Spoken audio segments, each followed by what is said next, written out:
학생 여러분 안녕하세요. 이번 시간에는 제1강 인간과 도덕을 같이 보도록 하겠습니다. 자, 우리가 1절에 도덕의 의미라고 나옵니다. 우리 도덕하면 관련되는 개념들이 있습니다. 첫 번째, 욕구와 당위에 대해서 얘기합니다. 욕구는 우리가 무엇을 얻고자 하는, 또 무엇을 하고자 하는 바람, 더 쉽게 얘기하면 우리가 원하는 것을 우리는 욕구라고 합니다. 자, 그랬을 때 동그라미 3번 보시면 물질적인 욕구는 우리 의식주, 그 다음에 좋은 물건에 대한 내가 가지고 싶은 것, 이것은 물질적인 욕구입니다. 니은에 정신적인 욕구 있는데요. 그게 물질과 달리 눈에 보이지 않는 참된 건 진, 선한 건 선, 아름다운 건 미, 성스러운 건 성. 그래서 눈에 보이지 않는 실체가 없는 것은 정신적인 욕구라고 하고, 돈과 관련된 우리가 어떤 가치 있게 여기는 물질과 관련된 것, 재화와 관련된 건 다 물질적인 욕구라고 합니다.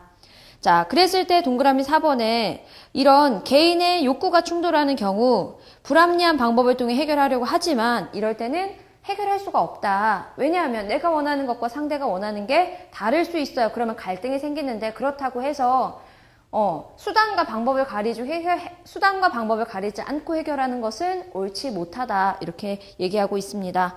그랬을 때 5번에 이런 개인 간의 욕구 갈등을 해결하기 위해서 뭐가 필요하냐? 당위라는 게 필요합니다. 그러면 그 다음에 이제 당위로 넘어가는 거죠. 당위란 뭐냐? 마땅히 해야 하고 때로는 결코 하지 말아야 하는 것이다. 올바른 것에 대한 이성과 양심의 명령이다. 그러니까 뭐뭐 해야 하는 것, 이것을 우리는 당위라고 합니다. 다시 정리해보면 우리는 원하는 게 있습니다.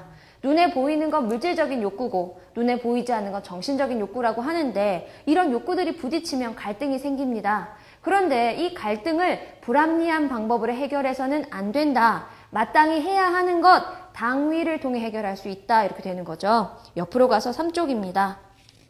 욕구와 당위의 관계. 자, 1번에 욕구와 당위가 항상 일치하는 것은 아니다. 잘못된 욕구는 억제하고 욕구와 당위를 조화시키려는 노력이 필요하다. 그래서 욕구를 우리는 좀 참습니다. 욕구를 추구하면서 스스로 절제할 수 있다면 보다 행복한 삶을 영위할 수 있다. 우리는 원하는 것이 많습니다. 누구에게나 원하는 것이 있는데 그 원하는 것을 다 이룰 수는 없어요. 그러려면 필요한 게 절제라는 거죠. 그랬을 때 이 바람직한 욕구의 충족, 물질적인 욕구뿐 아니라 정신적인 만족을 얻을 수 있어야 진정한 행복을 누릴 수 있다.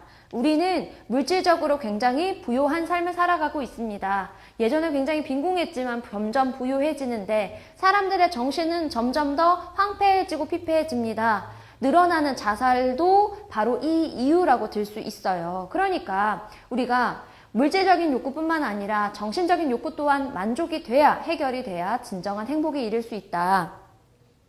4번에 당위에 따른 선택. 당위를 따르는 것이 개인뿐만 아니라 사회 측면에서도 공동체의 이익이 된다. 이것은 우리가 개인에게뿐만 아니라 또 공동체에게서도 마땅히 해야 하는 것, 그 당위를 지켰을 때 이익이 될 수 있다. 실천 방법입니다. 어떤 순서로 실천해야 되는지 보세요. 첫 번째, 문제되는 상황을 파악합니다. 두 번째, 내용, 그 당위의 내용 및 확인 및 평가, 마지막에 실천을 합니다. 이것이 실천 방법, 실천 과정이 된다는 거죠. 자, 두 번째, 이제 예절과 도덕의 필요성입니다. 자, 도덕이 무엇이냐? 도덕 개인적인 관점으로는 자신의 욕구와 충동을 조절하고 자율적인 삶을 살아가는 기준입니다. 개인에게는 욕구와 충동을 조절하고 내가 이렇게 살아야 되겠다라고 얘기하는 게 바로 도덕입니다.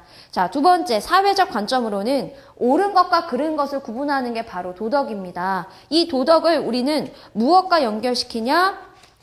넘겨서 4쪽입니다. 자, 뭐로 들어가냐? 가로 2번에 예절의 의미와 필요성이라고 있습니다. 예절과 연결시킵니다. 예절. 사람들의 생활 속에서, 자, 밑줄 한번 그어볼게요. 오랫동안 지켜져 내려온 습관적 규범. 원만한 인간관계를 해결하기 위해 필요한 규범이다. 옛날부터 이어져 왔는데 특히 인간관계를 위해서 중요한 건 바로 예절입니다. 내가 상대에게 예절을 지키지 않았을 때 인간관계에 문제가 될 수 있다는 거죠. 그래서 일상생활의 예절 한번 봐주시고, 자, 동그라미 3번에 예절의 정신과 형식이 있습니다. 1번에 예절의 정신, 상대방을 존중하는 정신을 바탕으로 한다.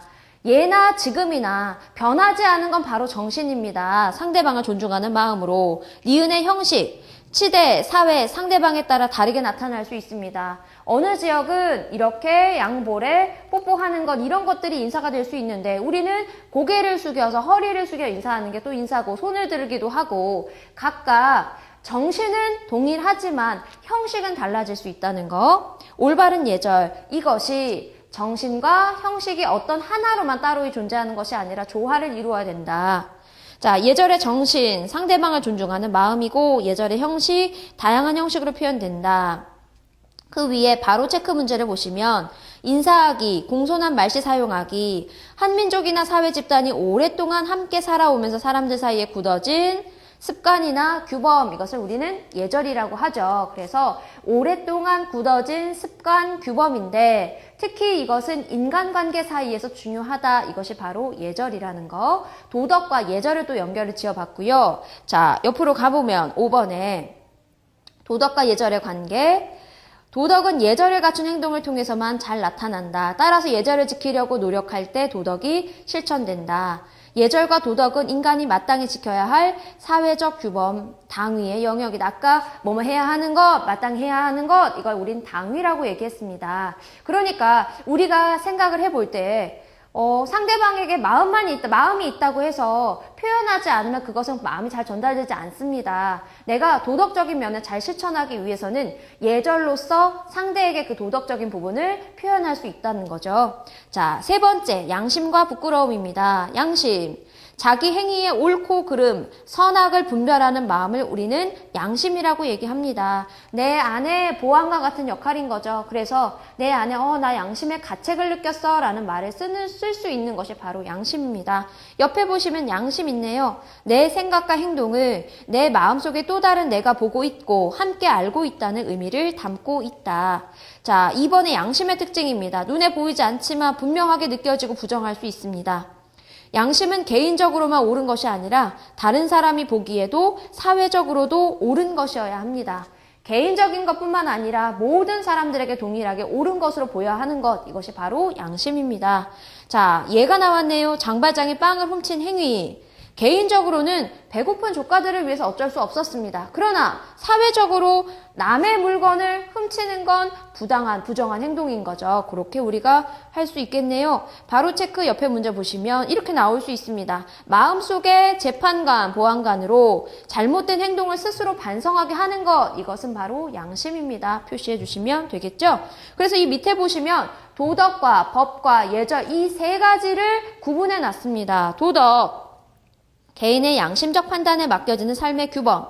법, 어기면 큰 피해를 주는 규범입니다. 어기면 제재를 가하게 되는 거죠. 그 다음 예절은 사람들 사이에 굳어진 습관적인 규범입니다. 결국은 이것은 사람으로서 지켜야 되는 삶의 규범이고 법과 예절도 양심과 관련이 된다는 면에서 바로 도덕의 영역에 속한다. 그래서 어기면 제재를 받는 건 법이고요. 특히 관계 속에서 사람들 사이에서 굳어진 규범은 예절이고 그 다음에 개인의 양심을 중요로 하는 건 바로 도덕입니다. 이것은 옛날부터 이어지는 우리가 사람으로서 마땅히 이어져 온 그런 규범을 바로 얘기합니다. 이 세 가지를 구분해 주시면 되겠고요.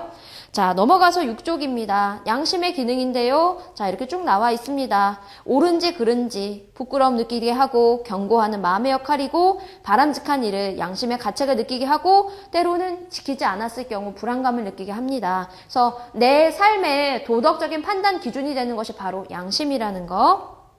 그래서 양심적인 행동의 실천, 자주 반성합니다. 돌아본다라고 하죠. 그 다음에 잘한 습관은 되도록 노력하고요. 잘못된 일은 고쳐나가도록. 그리고 주변 사람들이나 또 본받을 만한 위인들, 그들의 행동을 본받을 수 있도록. 자, 양심은 어디서부터 시작됐을까? 사람은 태초부터, 처음에 태어날 때부터 착하다. 여기서는 선천설입니다. 성선설이라고도 얘기합니다. 태어날 때부터 선하다. 누구나 태어나면서 양심을 지니고 있다. 양심을 가꾸지 않으면 악한 행동을 저지르게 되어 있다. 태어나면서 선한 걸 가지고 있지만 잘 가꾸지 않으면 악해질 수 있다. 이렇게 주장한 사람은 맹자와 루소입니다. 자, 후천설, 경험설입니다. 우리가 성악설이라고도 얘기합니다. 양심은 개인이 자라면서 얻는 다양한 경험을 통해 지니게 되는 것으로 양심을 지속적으로 가꾸고 노력하지 않으면 악한 본성이 커질 수 있다. 대표적인 사람이 바로 순자와 홉스입니다. 태어날 때부터 선했냐? 아니면 후천적인 학습에 의해서 배우게 되냐? 이 차이가 성선설과 성악설을 구분하게 되는 부분이다. 자, 밑에 알아두면 점수 따는 이야기에서 맹자의 선천설 또는 성선설 한번 봐주시면 되겠고요. 옆에 보시면 생활 속 도덕인데요. 도덕. 자, 쭉 봐주시면, 뭐 어렵지 않은 내용 이렇게 봐주시면 되겠습니다.